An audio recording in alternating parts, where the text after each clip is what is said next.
mati mang ana bunga mati mang ana mana matu yang ana ada di mata mati mana tini mak jom me onu menghadang mate onu di mata rada di maka doa ala ada dubo kalaya tale mutun di mau janda pakai lampiga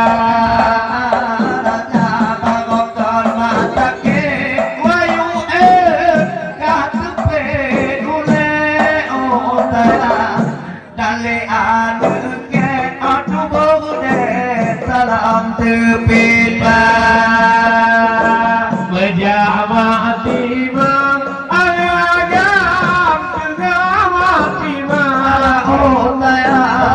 dino kalukang Allah bapa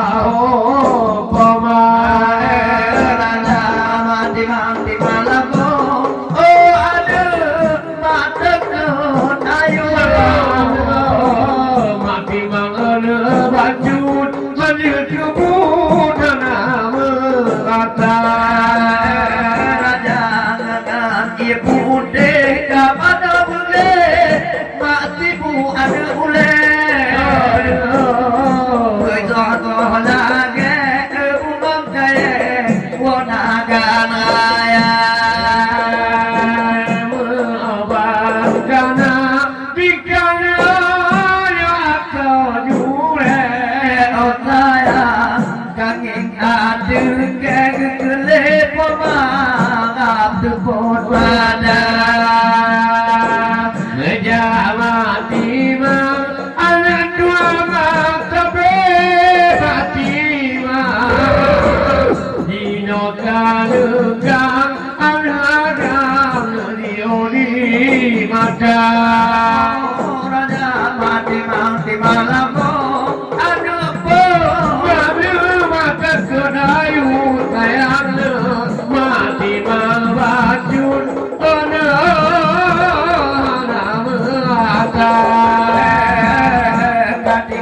tinggai kula ada agam tempat kamano saya tinggal siramo anak pada dua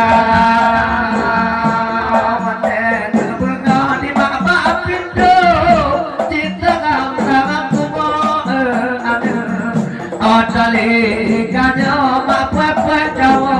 ada doa menjala mati mang ala ada menjama mati sayang tengah pandang agam dioni mata ada yang tulur dia mati otale coba dengan tolong melayang senang dile madam ka wayu di ate kotuna ka pingan anu dapat jodoh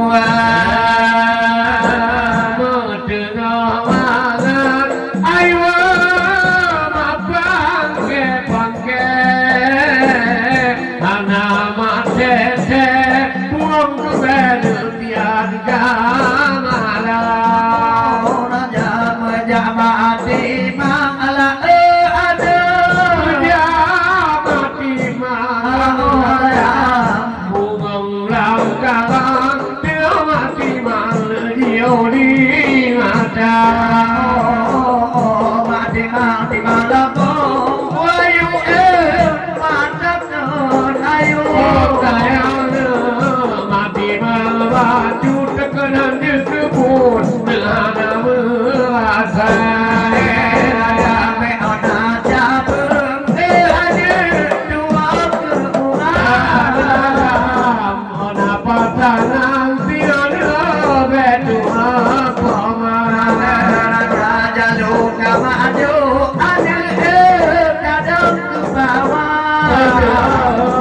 otte de julang le bang ka julang paya Jaya to di bang ala ada bejak mati bang ana ada tengah mati bang kan dioni mata mati bang apa ada mata ayo oh ade oh mati bang bajun ala de ana merata mati pade yang mati mule menunjan ada otaya mati nam berangga bata muka boleh jaya boleh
nữ vô